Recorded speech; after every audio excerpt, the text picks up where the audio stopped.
grassland plains, the forces of nature collide. Survival depends on superpowers.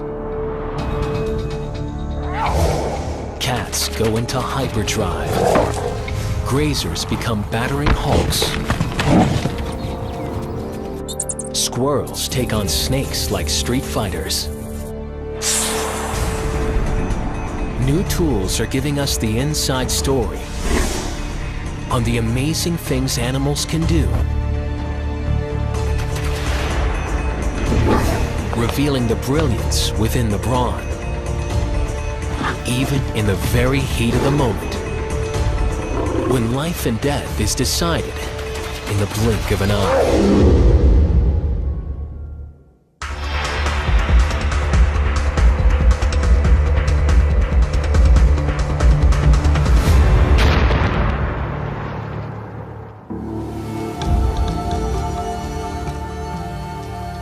Vast tracts of grassland and savanna are on almost every continent.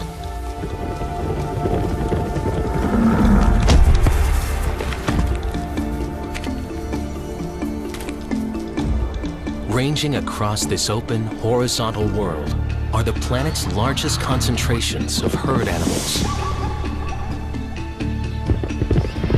They run on hooves, eat grass,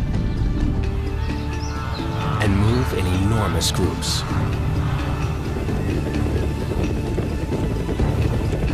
And this draws the interest and appetite of some of the most powerful hunters on Earth.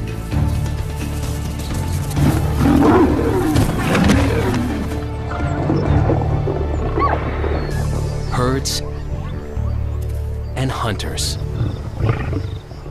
This timeless struggle ushers in some of nature's most dramatic encounters.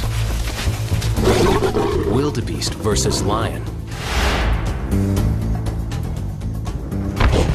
Bison against bison. Herds building fortresses underground.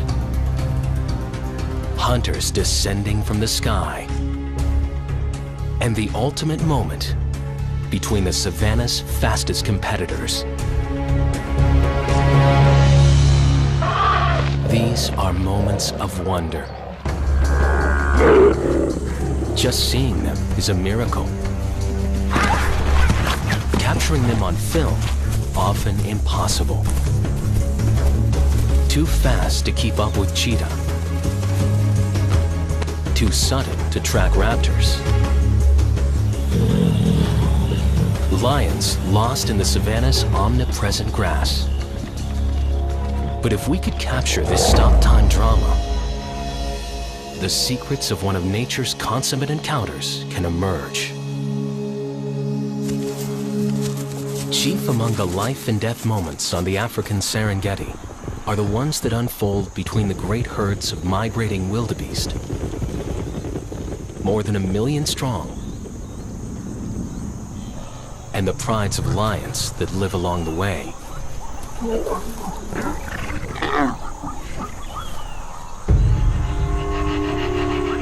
With few places to hide in an open landscape and constant threat of attack by masters of stealth, cunning, and speed, traveling by herd boosts the odds of survival.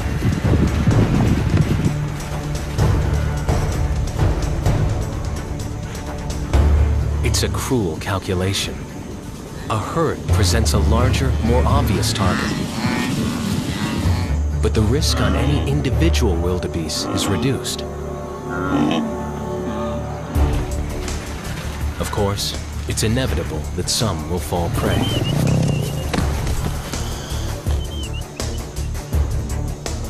Wildebeest. Lion. The contest seems mismatched. Yet with so many variables, the outcome is never certain. It all comes down to a game of centimeters. Actually, about 50 meters. The critical distance where a wildebeest's speed often gets the better of the big cat's enormous powers of acceleration.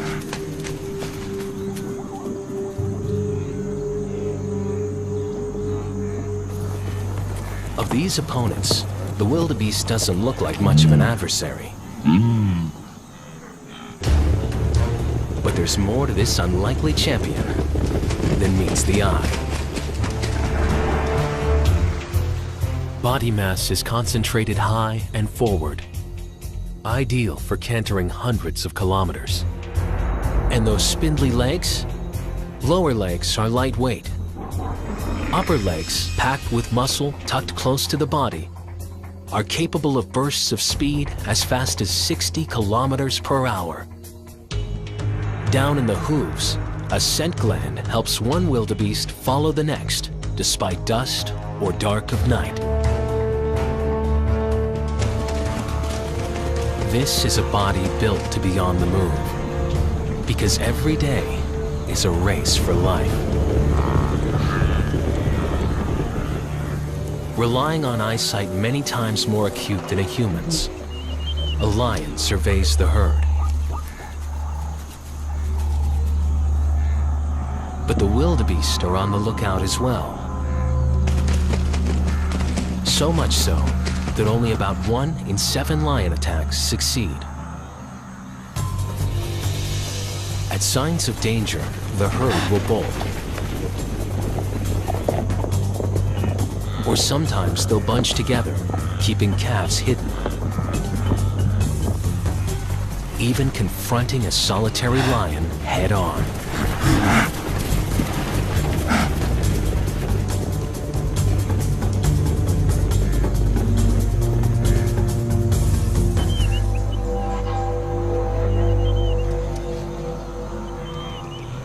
For the wildebeest, the grass is life.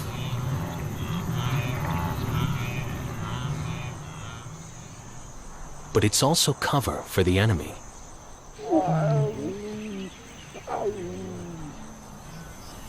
This lion, hidden in the grass, senses an opportunity. A mother and calf have strayed from the herd.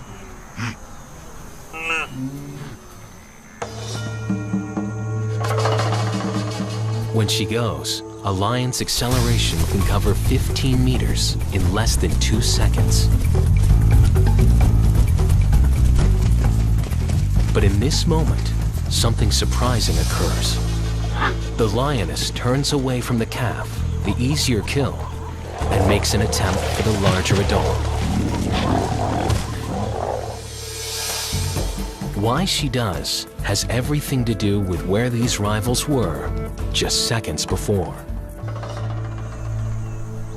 Having penetrated so far inside the wildebeest's escape zone, perhaps the lioness feels she now has a chance at running down the bigger meal. And unlike the wildebeest's long and lean lower limbs, the lions are short and heavily muscled. It's like a matchup between a marathon runner built for endurance and a sprinter with a weightlifter's strength. The lion's charge zeroes in on the wildebeest's vulnerable flanks. Then there's the leap.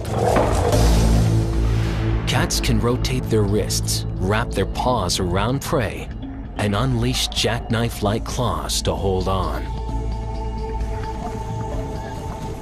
Though the wildebeest outweighs the lioness, it isn't designed for side-to-side stability.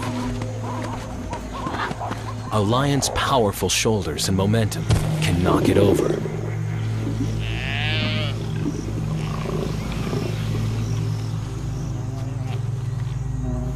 Once it's down, the lion's toolbox of teeth go to work. To seize the throat or to clamp over a muzzle, long canines bite like daggers, killing by suffocation. Later on, upper and lower carnassial teeth work like scissors to slice meat. Even the surface of the tongue has sharp, pointed bumps for rasping flesh from the kill. In moment, one wildebeest, one lion. But in the bigger picture, it's the grassland's quintessential balancing act. Small bands of hunters picking their opportunities within the migrating herds. Any moment of impact turns on split-second timing, luck,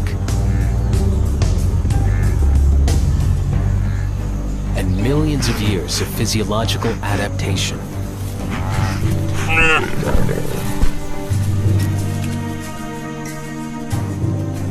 It's hard to imagine another animal with superpowers like the king of beasts. Speed, strength, jaws and claws. But there's one that has all these, and it can fly.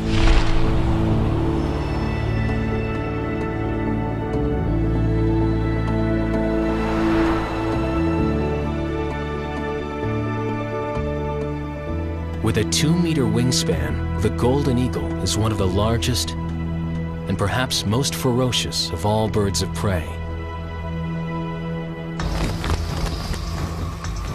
They're called raptors because their most distinctive feature is seizing and killing prey with their talon-tipped feet.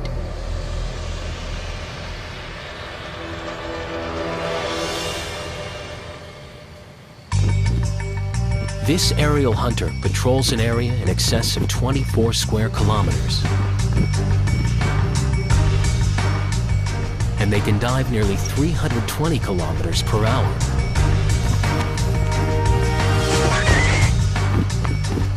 They could take prey as large as deer. But the golden eagle subsists primarily on hare, ground squirrels, and in the prairie lands, jackrabbit.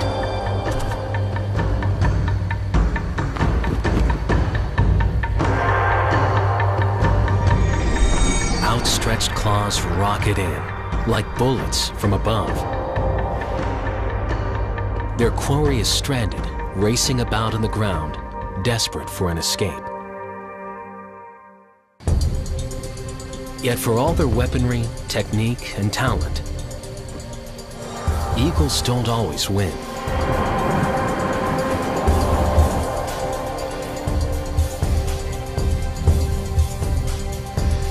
Even so outgunned, a rabbit can survive an eagle's airborne assault.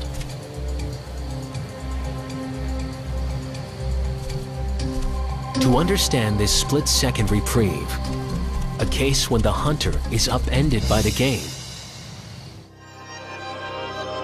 we need to retrace the moment to its beginnings. When the eagle was flying high, using its broad wings to catch the thermal currents.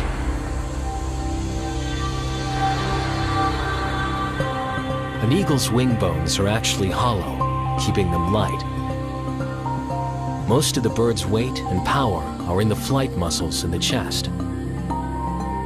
And deep within, a tiny wishbone absorbs the strain of its powerful flapping wings.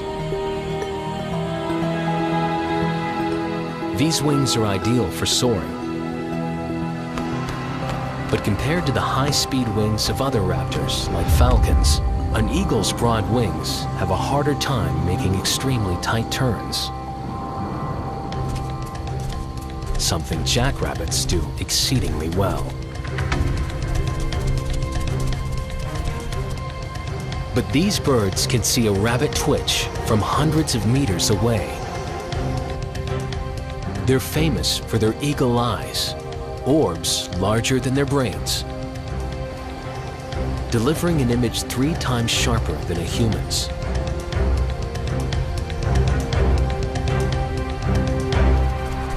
Once a target is spotted, the hunter starts its dive.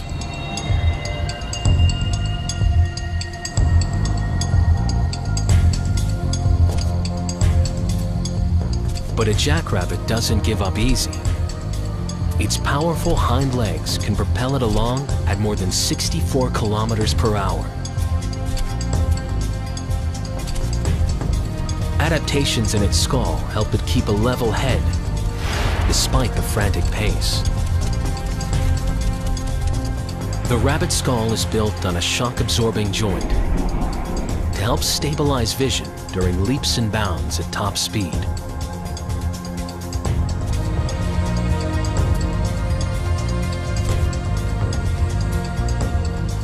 The wingtips of the eagle look ragged, but they're actually separate feathers, like splayed fingers.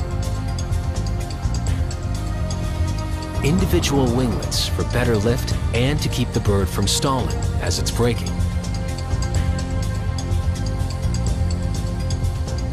No airplane can do all this. And yet, something has gone wrong. For the eagle, that is. The rabbit stops abruptly.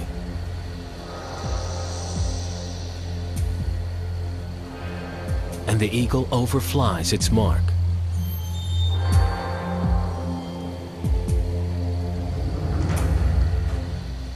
Like a fish out of water, an eagle forced to walk has lost its chance to snare this prey.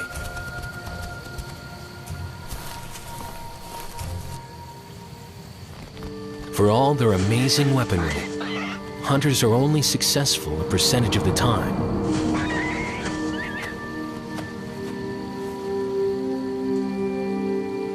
For every tooth, venom, and claw in a predator's arsenal, prey animals have defensive weapons of their own. But what happens when an animal's worst enemy is one of its own kind? Late summer in America's prairie lands. Days are growing shorter. Mating season among the bison is approaching. A time when males in the herd turn on each other.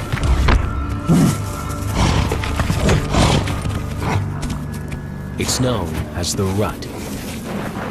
Bulls will stage aggressive displays to compete for females.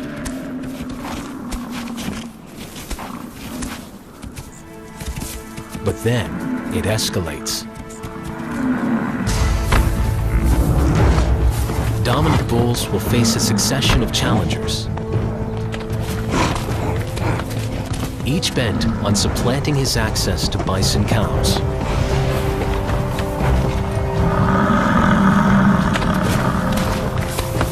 When bison meets bison, it's a moment of pure impact. How are the bodies of North America's biggest brute engineered from within to dish out maximum force? From their earliest days, they're born with bison attitude, even before they've grown the beef to back it up. But within just a few years, they'll weigh in at more than 900 kilograms. With this much body armor, they're ready for a rumble.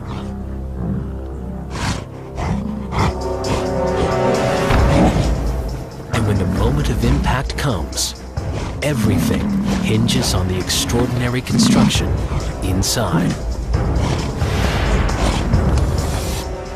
A massive shoulder girdle of bone is built to maximize forward momentum. Enormous vertebrae fortify the trademark hump.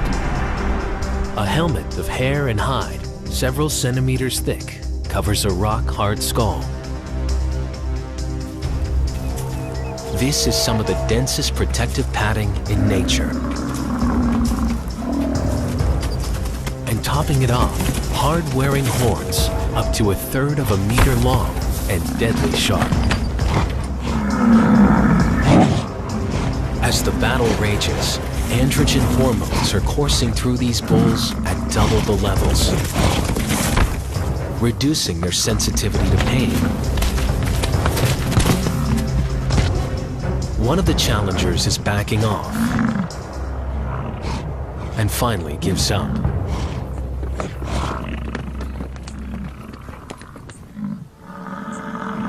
Animals with a rutting season knock heads just once a year. For another, headbanging is a way of life.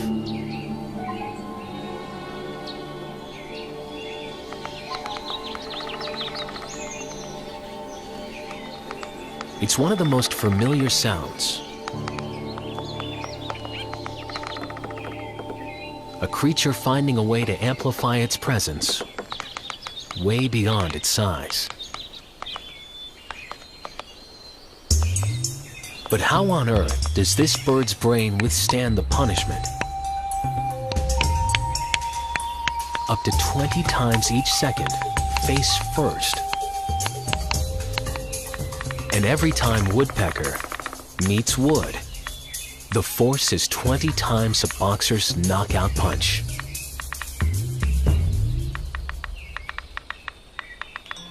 Woodpeckers are equipped with strong bills to chisel out a nesting hollow,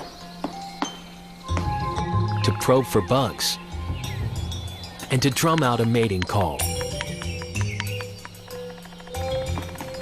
But for this moment after moment of impact, the durability of the exterior hardware owes everything to the operating system inside. A millisecond before each strike, muscles behind the beak contract to divert the impact on the brain. The bird's extra long tongue retracts within, wraps around the skull. In some species, an inner eyelid closes to protect the eyeball from flying splinters.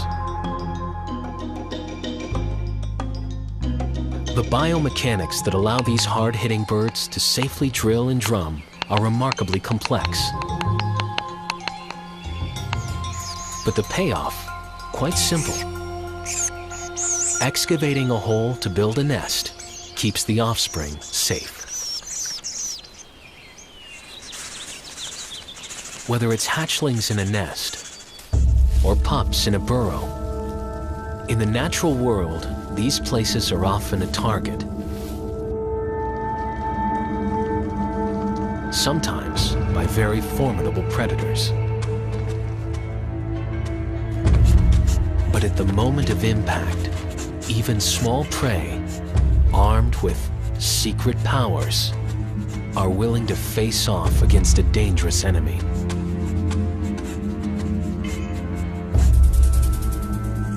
Just a flick of the tail and the sound of the rattle are usually enough to provoke fear among most of us. The moment is primal. An encounter with one of nature's most efficient and specialized predators, rattlesnakes. Forked tongue, highly venomous, deadly. In the heat of the late afternoon, a rattler is on the move and hungry. In these Northern California grasslands, ground squirrel is one of the preferred prey. You wouldn't think that this would be much of a contest at all. Think again. It may look foolhardy, but the common ground squirrel has evolved superpower defenses to protect the colony at this moment of danger. The heart of the squirrel's strategy is deception, looking and behaving like something else. And why it works has everything to do with how its opponent sees the world. A distinguishing trait shared by a group of venomous vipers around the world is the heat-detecting organ located on the sides of their heads.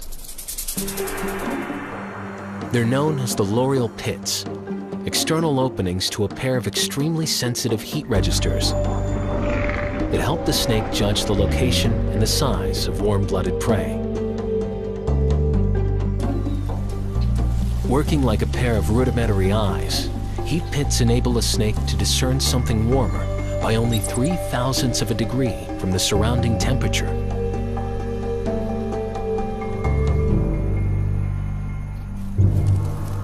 But somehow, the squirrels have learned all this. Or at least enough to know how to use the rattler's own heat detection against it.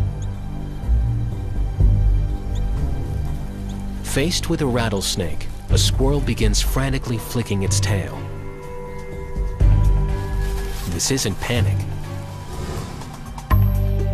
It's actually flooding the tail with blood, making it nearly as hot as the rest of its body to increase the size of its own heat profile.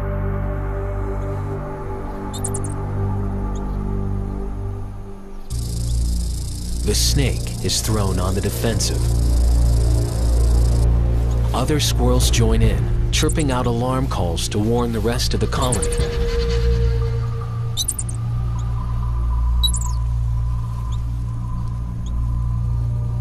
Adult squirrels can risk being quite bold. Even if they get bit, enzymes in their blood render the venom less toxic.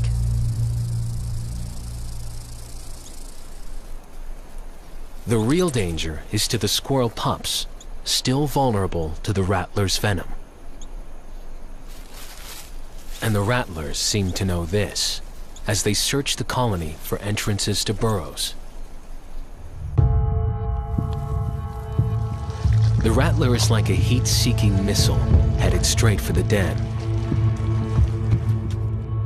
This is a moment no parent wants to face.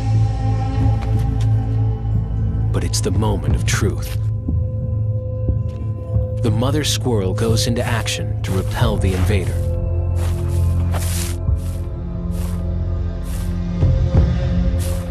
The snake is risking burial under the dirt. Finally, it retreats.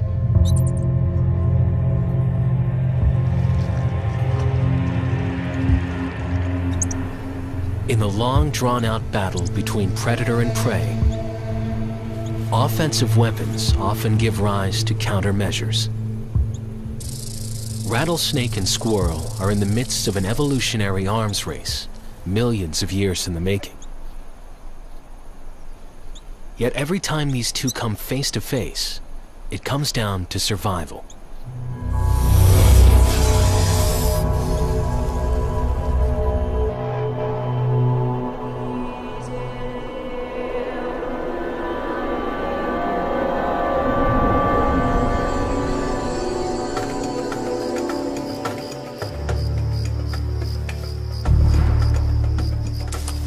Not every grassland encounter is so one-on-one.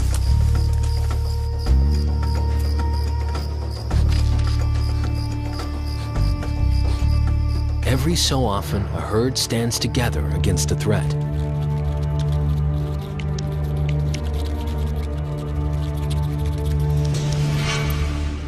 Sometimes it takes an entire army responding as one at a moment's notice against an invader.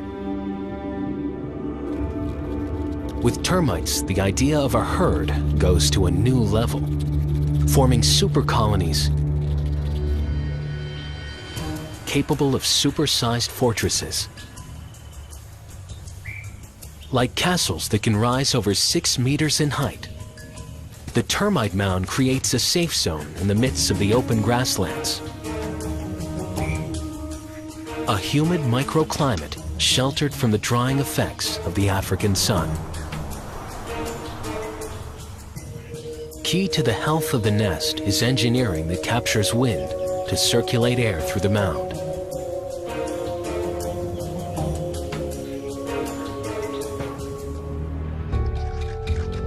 The accommodations are extensive, but this is no paradise. Not when intruders drop by so frequently. It's not surprising that so many animals have evolved a taste for termite. They're abundant. Planet-wide, ants and termites make up 20% of animal life. And as a source of food, they contain more protein than steak. The real question is, how do the termites survive all the attention?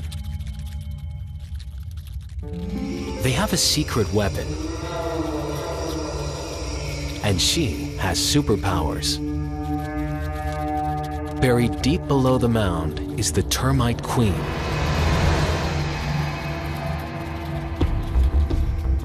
With her enormous pulsating body, she's laying an egg every 3 seconds. 30,000 in a day.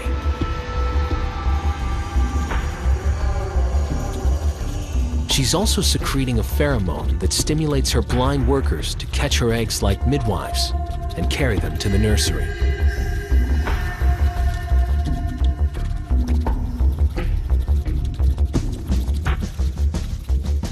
Protecting the queen is the job of soldier termites.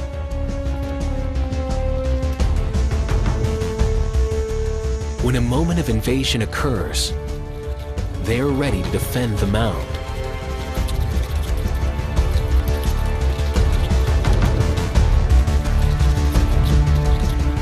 And their enemies range from ants to ant-eating predators. It looks like a strange pine cone come to life. The scaly pangolin is rarely seen, emerging only at night and with a powerful appetite for termite. Hunting by smell, it's found a termite mound and digs in.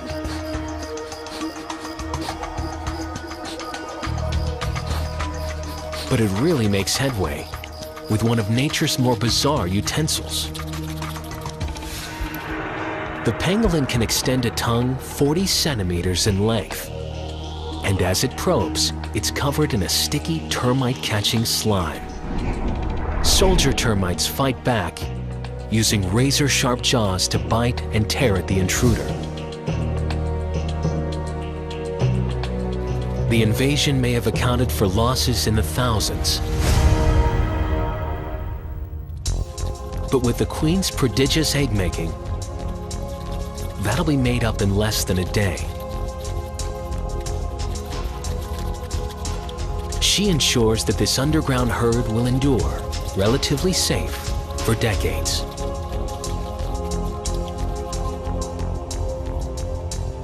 Far different are conditions for prey animals on the open savanna. Often a place of vigilance, where constant attention in a heartbeat turns to adrenaline.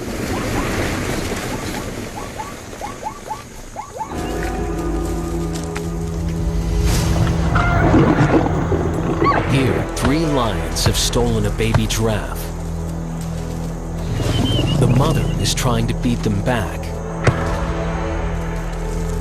A giraffe's front legs are longer than the back ones, and they are surprisingly robust, capable of delivering a lethal blow.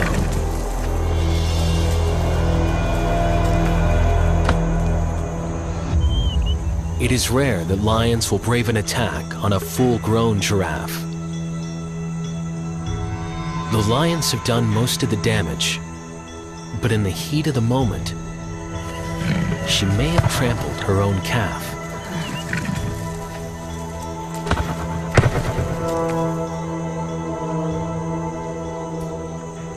Realizing the baby is dead, she reluctantly yields this battleground for the lions to scavenge.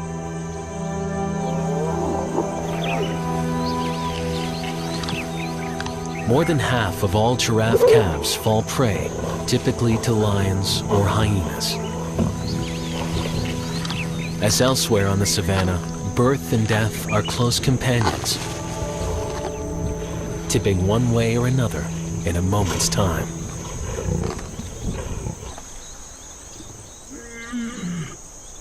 Every animal on the planet grows into its body.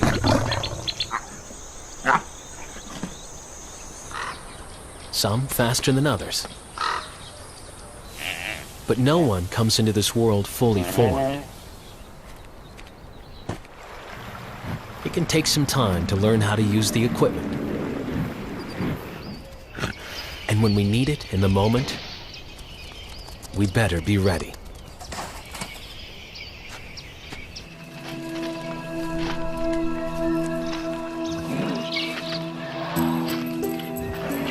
Imagine what it's like growing into one of the biggest bodies on Earth.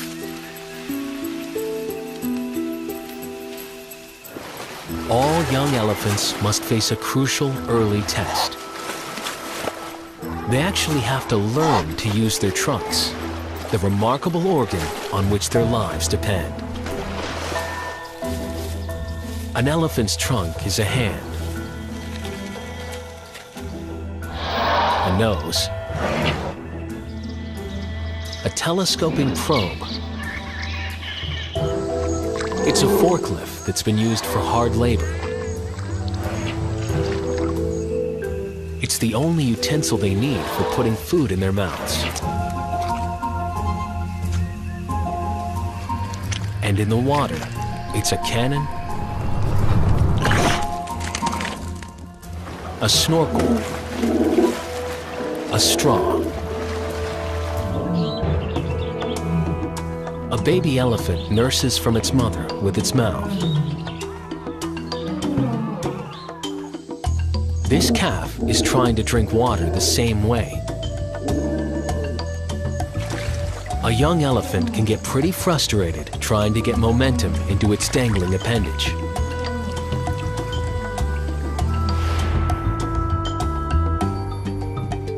Like human tongues and octopus arms, a trunk is a pressurized system with thousands of muscles along the length and radiating around the nostrils,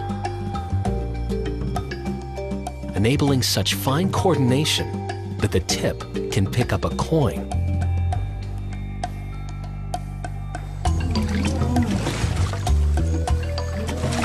Once they learn, everything an elephant eats and drinks will be put into its mouth with the trunk. And the skill with which they use it can at certain moments turn into an instrument for some sort of higher intelligence. When they're touching the bones of their dead. For an animal so well known for its size, vital to the design is perhaps the most versatile tool in the animal kingdom.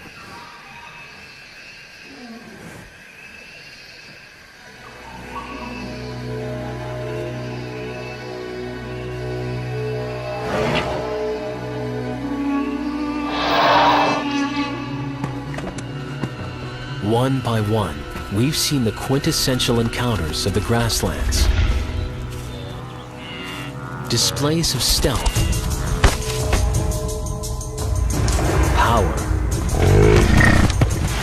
strength in numbers, grace in motion. Yet the open savanna has shaped animals in yet another way. Bone, tendon, muscle, and nerves have all been honed in the service of speed. The result, the ultimate moment of herd and hunter, is between the cheetah and varieties of gazelle.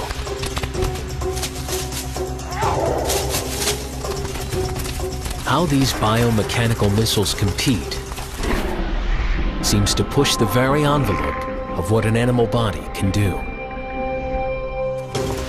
When these two ancient adversaries face off, success or failure often comes down to which one is in top form and a bit of luck. First, the cheetah. At a dead run, they may be able to sprint nearly 100 kilometers per hour, the fastest mammal on Earth.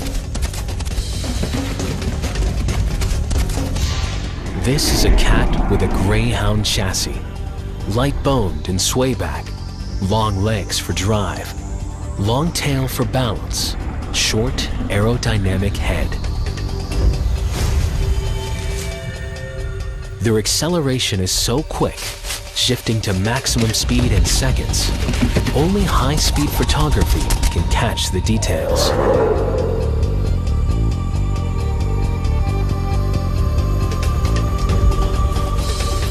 Cheetahs are rocket fast. They have to be. So is their prey.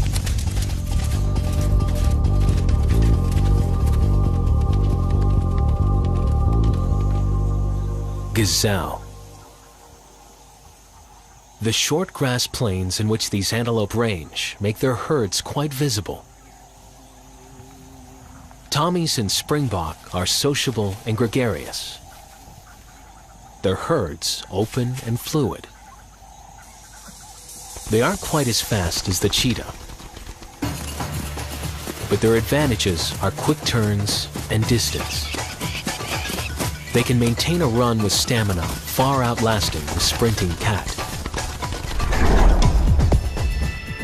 When galloping, the gazelle's gut can pump like a high-performance piston, maximizing oxygen intake. Besides their impressive endurance, springbok have a style of running all their own. Sudden leaps, called pronking, may show off their strength and fitness.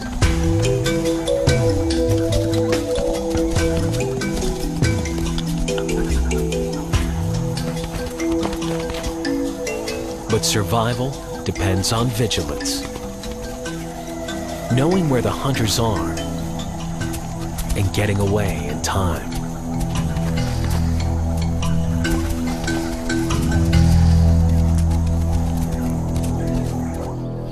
The cheetah doesn't make it easy. With their speed, they don't need to get as close as lions to launch an attack.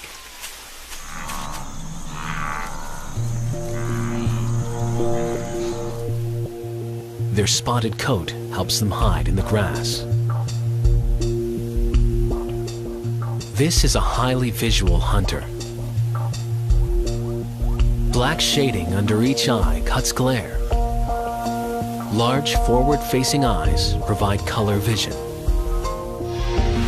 And within the eye, a specialized band of nerve cells increase their powers to focus on prey moving across the landscape.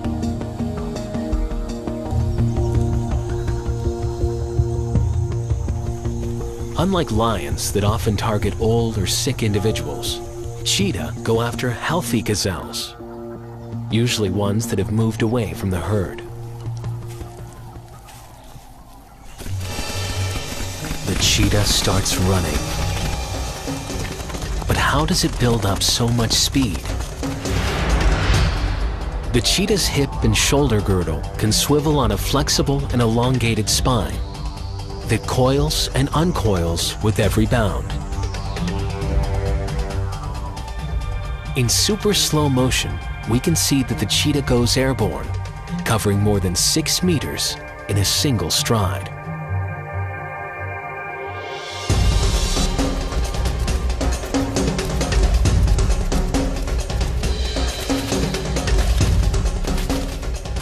Its spine curves backward in the extreme, while ligaments at the bottom and top of the spine stretch and snap back, in effect shooting the cat forward. With hair trigger responses, this antelope attempts its escape. Though it is slower, it can out-corner the cat.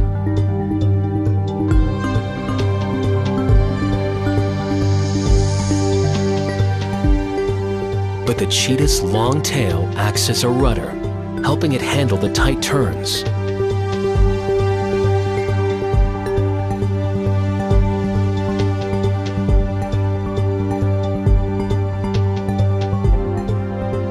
Even while moving so fast, a cheetah can extend one paw to trip up its prey.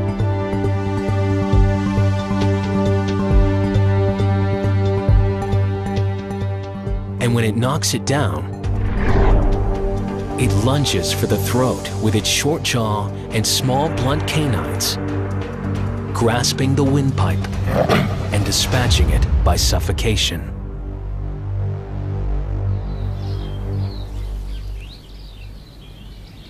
Today, this cheetah has been lucky.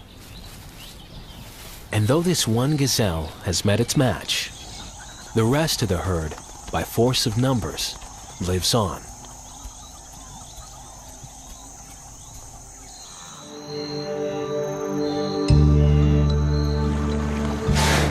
Despite its reputation, not everything on the savannah is always so tooth and claw. Not every second so adrenaline-filled.